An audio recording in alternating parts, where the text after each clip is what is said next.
เด้อเฮ็ดคิงเฮ็ดเพิ่งหวานได้ในตัวสีแดงเขาห้องเฮ็ดเพิ่งหวานนี่เห็นบ่คุณดอกงามๆนึงพี่น้องกับแกงแซ่บได้ตัวนี้กับพี่น้องมึงได้ดอกมันเป็นน้ำแข็งแบบนี้นะมันสิเป็นหิมะตกสมันมันเย็นหลายมันเป็นแข็งเลยพุ่นน่ะดอกมันจะสวยนะพี่น้องตอนมันอยู่ข้างล่างใช่ไหมเป็นสีตอนมันยังงามเป็นสีสมนี่แหละกินอร่อยนะตัวนี้นะแกงอร่อยดีนะเนี่ย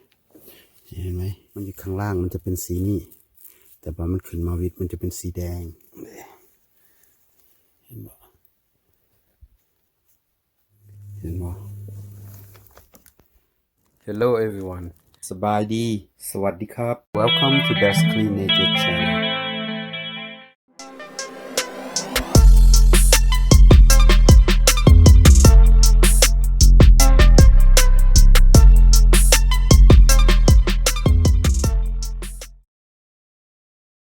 Wow it's good fresh air up here you guys โอ้อากาศสดพี่น้อง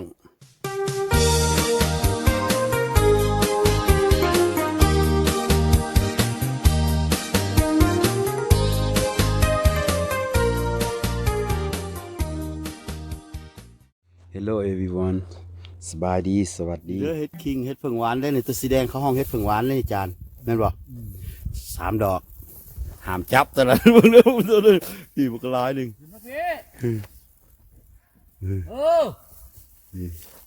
พี่เห็นบ่คุณเดี๋ยวเขาจะเอาขึ้นมาให้พวกเจ้าเบิ่งเด้อนี่เอามันขึ้นมาเขาหมักดอกไงนะสวยโอ้มันแข็งมันแข็งแข็งก็บ่ได้เป็นโพชั่นนะโพชั่นแหละนี่นะมันเป็นสโนว์เด้อพี่น้องพุ่นน่ะมึงรู้พุ่นเอาเฮ็ดขึ้นมาได้ดินพร้อมโอ้มันก็นักตีเพื่อเป้ลงมือหลดพุ่นน่ะมาเอามาเอาตัวนี้อีกวันเห็นบ่พี่เหลืองสิพาเก็บเฮ็ดคิงแดง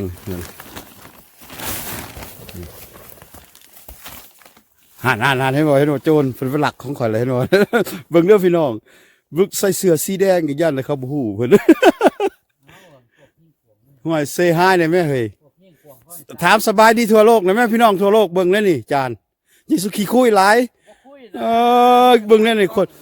คนหลักเฮ็ดข่อยเห็นบ่พี่น้องนี่ขี้คุยอีกนั่นน่ะคนขี้ร้ายเนาะขี้ร้ายก็ยิ้มใส่กล้องมันก็งามดอกกันน่ะตัดมันนี่จานเฮาสิถ่ายโอ้ย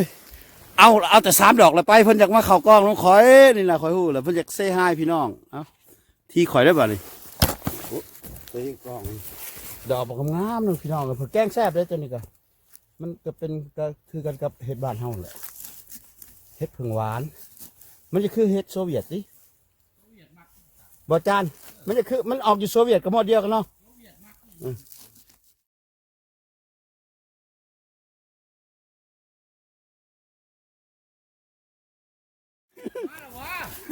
เหมือนห้องงูพญาลงป่าเลยซอกหาจานนี่เป็นปี2 ปีแล้วยังบ่เห็นจะคือหากันสิเจอกันมื้อนี้ได้นี่ป่าได้นี่มันก็หลายปีแล้วบ่เห็นหน้าจานนี่ไปลี่ใส่บุซิกออกมาแล้วไปอยู่ป่าเฮ็ดเลยว้าจานนี่คักนะ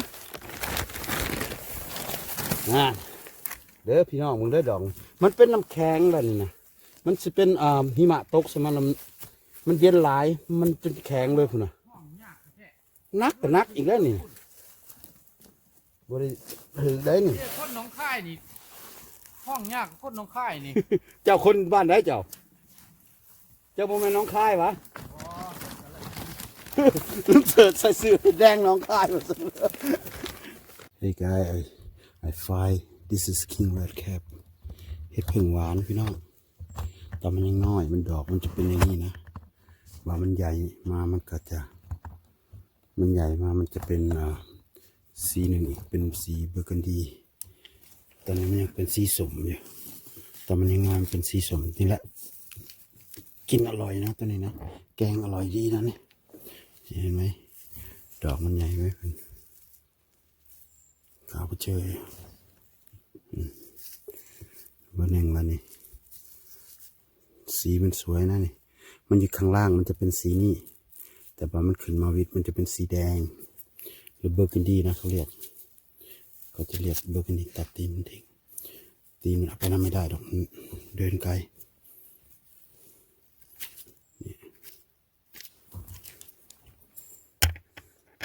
ดี๋ยวแล้วพี่น้องเห็ดเผิงหวานเห็ดเผิงหวานสีแดงตัวนี้เดี๋ยวจะขึ้นมาเห็ดเผิงหวานสีแดงตัวนี้มันบังแดดนะเห็นบ่พี่น้องดอกใหญ่เลยเป็นจุ่มอยู่โอ้เบิดผัวมาเลยนะนี่ดูดอกหนึ่งสองสามเห็นไหมใหญ่เบ้อเลยเด้ว้าวสวยนะนี่เห็นบ่ดูสวยนะเจออีกแล้วนี่เห็นไหมมันพ่นขึ้นมาวิทย์แล้วมันก็เป็นสีนี่มันสีเทาแล้วจังนั้นมันก็เทาแล้วตัดทิ้งทิ้งหล่นโอเคมันใกล้จะเทาแล้วมองเห็นอีกแล้วเห็ดเผิงหวานสีแดงเนี่ยดอกมันจะสวยนะพี่น้องตอนมันอยู่ข้างล่างใช่ไหมเป็นสีมันดูสวย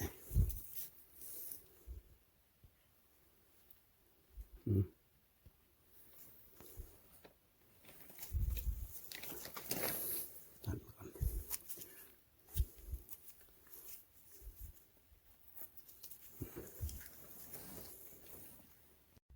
ดูดอกนี้สวยนะเพื่อนพี่น้องดูเห็ดคิงแดงเห็นไหมดูสวยนะนี่เดี๋ยวจะมันขึ้นมาสองสามดอกตรงนี้ตรงนั้นก็มีอีกดอกหนึ่งเห็นไหมนี่อีกดอกหนึ่งแต่มันมีไม่น้อยแต่มันอร่อยดีนะเห็นไหมเดี๋ยวอีกดอกนี้พี่เกิดกองขอนเลยตัวนี้เห็นไหมดอกนี้อีกด้วยเดี๋ยวจะเอาดอกนี้ขึ้นมาก่อนดอกขอนขึ้นมาก่อน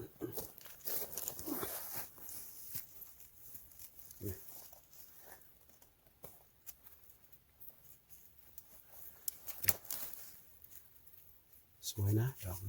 นยังรูมันเป็นสีนี้เห็นไหม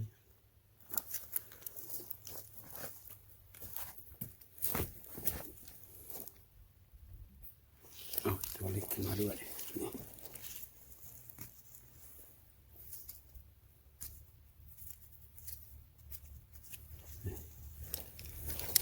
โอเคจะเอาดอกนี้ขึ้นมานะพี่ ดูต่อกับแสงตะวันมันจะสัดมากเป็นจริงแดงโอ้สองดอกนี่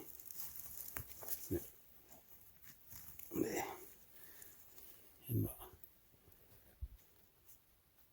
ทวิน ฟังแผด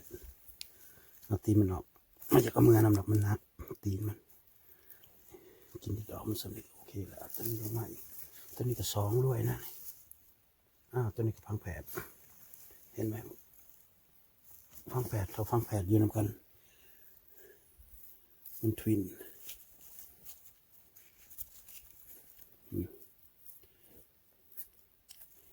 ดอกนี้ไม่ได้นอนเลยตัดตีนทิ้ง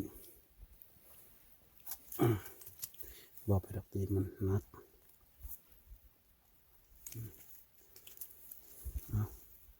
เลยใหญ่ไปเลย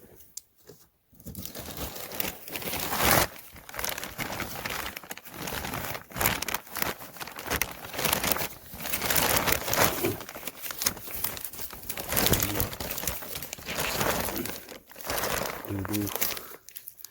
ใหญ่ไปเลยดูเอาดอกนี้เข้าไปด้วยใหญ่ไปเลยนะนี่สีพิง